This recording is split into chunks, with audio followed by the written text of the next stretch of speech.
समस्त श्रोता बंधु, कथा पांडाल में उपस्थित सम्मानित भक्तजन, प्रतातुल्य बुजुर्ग युवा वर्ग के भाई एवं प्यार करने योग्य बच्चों, सीता सैया के समान पवित्र भारत की भूमि पर पलने वाली हमारी मातृशक्ति, अभी आप श्री व्यास जी के मुखारविंद से भगवान की पावन कथाओं का रसास्वादन कर रहे थे। यहाँ से आगे के प्रसंग में हम भी आपको जोड़ेंगे। प्यारे श्रोताओं, सूत जी सौनकादिक ऋषियों को कथा श्रवण करा रहे हैं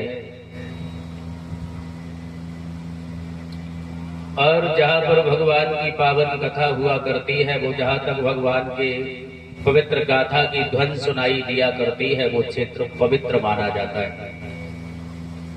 बड़े अहोभाग्य है हमारे और तुम्हारे जो भगवान की पावन कथा आपके गांव नंगला बीका में चल रही है।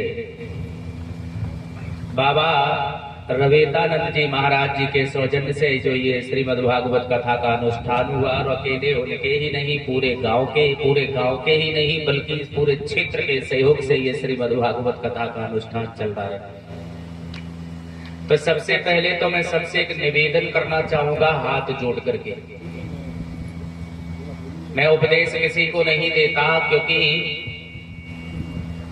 आप लोग बुजुर्ग हैं और आप लोगों के ही आशीर्वाद से यहाँ तक हम पहुंचे हैं। आप लोगों का ही सहयोग है, आप लोगों की ही कृपा है, आप लोगों के आशीर्वाद से यहाँ तक आए हैं। और सबसे एक निवेदन करना चाहूंगा, हाथ जोड़ करके, जहां तक हमारी आवाज पहुंच रही है, सभी भक्त थोड़ा थोड़ा समय निकाल करके आया करें, भगवान की पावन कथा का रसास्वादन किया करें, तो आपकी अति महान कृपा होगी।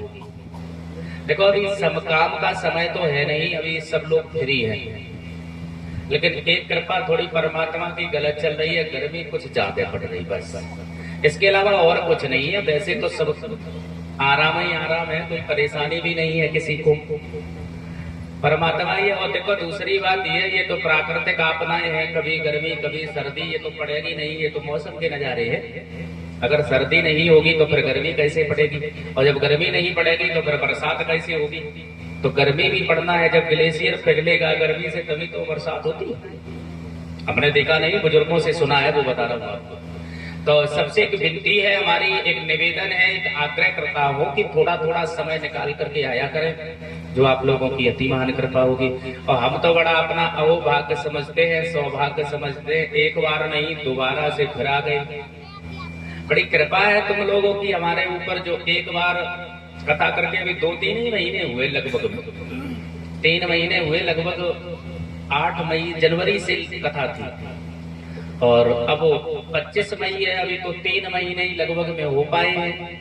बड़ी कृपा है आप लोगों की, जो हम पुनः फिर आपके गांव में आ गए, तो अब थोड़ा ज्यादा परिचय भी है। तो हम सबसे निवेदन करना चाहते हैं, एक विनती करते हैं कि थोड़ा थोड़ा समय निकाल करके आओगे। भाई धूप तो पड़ती है, लेकिन यहाँ हवा भी लगती है न, हमें ना लगा था, हम तो मजबूत हुई है, हमें धूप ही कर रहे हैं। मेरी तो किस्मत ये मानो, जब सबको आराम करने को टाइम, तब हमारे ड्यूटी को टाइम। भाई सुबह 10-11 बजे तक लोग काम करते हैं, उसके बाद लेट के विश्राम करते हैं, और जब सोते हैं सब, तब हम नौकरी करते हैं। नौकरी ही है, जब सबको आराम करने को टाइम आ, तब हम 2 बजे पंडाल में बैठ जाते हैं। तो हमें धूप नहीं लगा, हमें तो घाट करी होगी। हाँ, हमें तो नरसी जैसी लाद नहीं, तो लाज का बात की। भाई अब कहाँ इतने बड़े मकान तो नहीं बन सकते, ना इतना बड़ा पंडाल, कोई इतना अच्छा, कितनी भी अच्छी व्यवस्था कर ले, फिर भी धूप तो लगेगी। सूरज के सामने दीपक कितना भी दिखाओ, लेकिन कहाँ रोशनी पाओगे।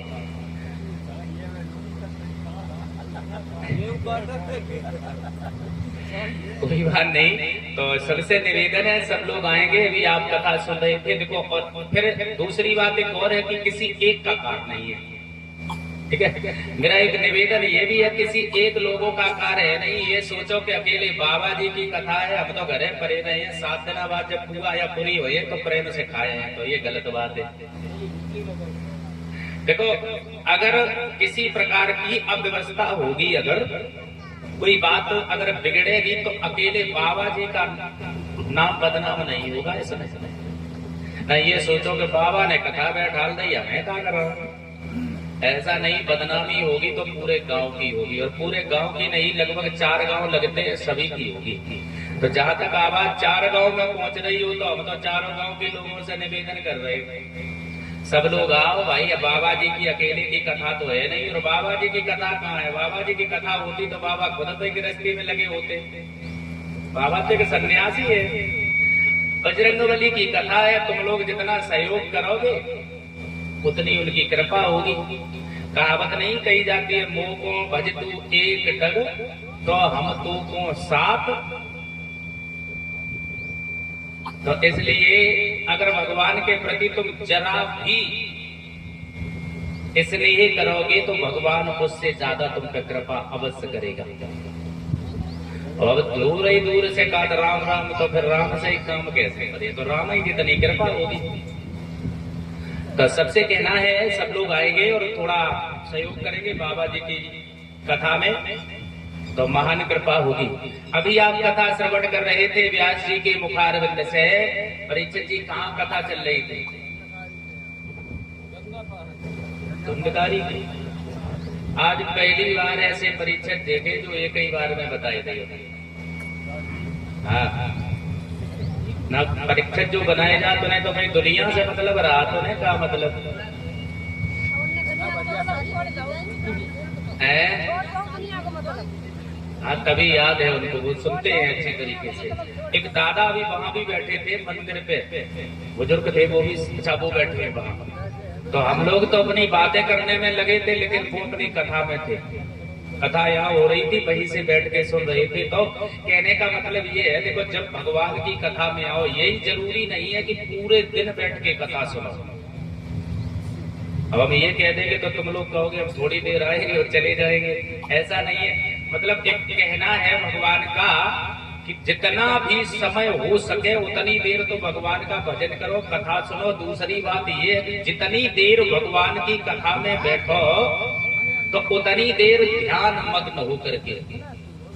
तुलसीदास भी कहते हैं, एक घड़ी आदि घड़ी और आदेव में पुण्याद। जितना समय मिल जाए और जितनी देर बैठो उतनी देर श्रद्धा भक्ति और लगन के साथ। ये ना सोचो बैठे तो यहाँ है लेकिन विचार कुछ और आ रहे हैं मन में। जब विचार मन में कुछ और आएंगे तो फिर तुम कैसे कथा सुनोगे? प्यारे श्रोताओं, अभी आप कथा श्रवण कर रहे थे धुंधकारी। आत्मदेव ब्राह्मण जो है वो बड़ा सज्जन है, बड़े सीधे हैं, सरल स्वभाव के हैं, सुंदर विचार है। लेकिन पत्नी जो है वो कर्कशा विचारों की है। पिया के मन जो भाए सुहागिन वही है, और दिल से उतर जाए अभागिन। पिया रहे परदेश में वे झेले कष्ट अपार, और बेघर पे ऐस आराम से लूटे मौज। अरे पत्नी तो वही है जो पति की सेवा में तत्पर तैयार खड़ी रहे। पत्नी पति की बात को माने तब तो पत्नी है। परीक्षित जी एक विद्वान लिखते हैं, नार वही जो नार नवाए के चले। नार वही जो नार नवाए के चले, और नार न नवाए तो वह नार जानो। नार वही जो नार नवाए के चले, और नार न नवाए तो वह नार जानो। और पति के दुख में दुखी न होवे तो वह अपनी नाए। भाई फिर तुम काहे की पत्नी हो जब पति मुसीबतें उठा रहा है, दुख झेल रहा है, और तुम मौज कर रही हो?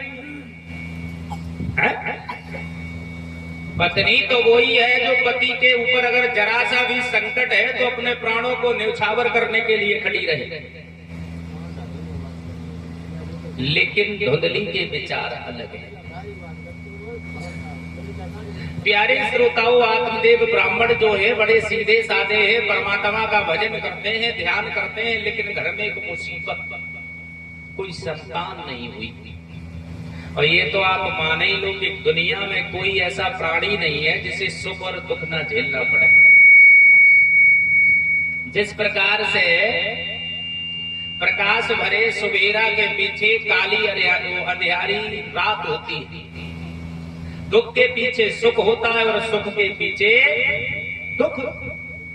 प्यारे श्रोताओं, दुनिया में सुखी तो कोई नहीं है, कोई किसी बात से दुखी है तो कोई किसी बात से दुखी है। ब्राह्मण देव का जब विवाह हुआ, पत्नी घर पे आई, कई एक वर्ष व्यतीत हो गए लेकिन घर में कोई संतान नहीं हुई। और दुनिया में प्राणी के जीवन में सबसे ज्यादा निराशा महसूस तभी होती है जब उसके घर में कोई संतान ना हो। ब्राह्मण देव तो उदास होकर के जी रहे हैं, पत्नी को कोई चिंता नहीं है। फिर मन में विचार आया कि हम मरेंगे। और ये जानते हो, जब प्राणी अपने जीवन में निराशा महसूस करता है तो उसी मरने के अलावा और कुछ दिखता नहीं है। मन में विचार किया ऐसे जीवन से तो मर जाना अच्छा है। घर में कोई संतान नहीं है, पत्नी भी सम्मान नहीं करती है, तो ऐसे जीवन से तो मर जाए तो ज्यादा बढ़िया है।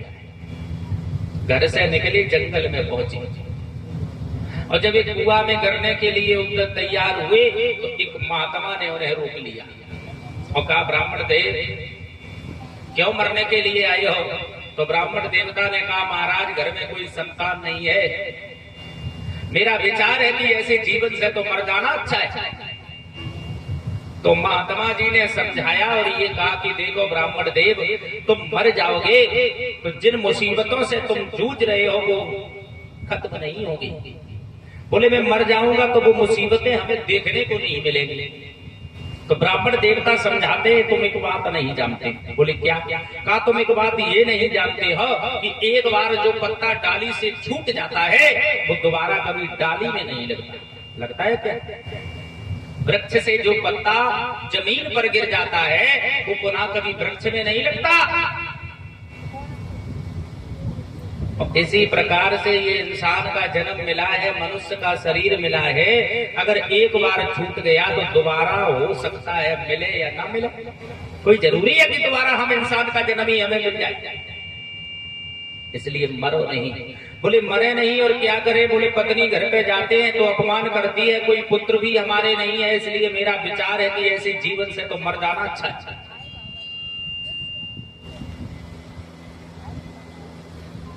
तो ब्राह्मण देवता के ये वचन सुने हैं तो आज आत्मदेव ब्राह्मण कहते हैं तो हम क्या करें? तो ब्राह्मण देवता समझाते हैं, तुम नहीं जानते हो, एक भूल के कारण इंसान समाज में वो सर उठा के जी नहीं सकता। एक भूल के कारण इंसान नजर से नजर मिला के बात नहीं कर सकता। समझाते हैं ब्राह्मण देवता को वो महात्मा जी और कहते हैं, मेरी एक बात सुनो।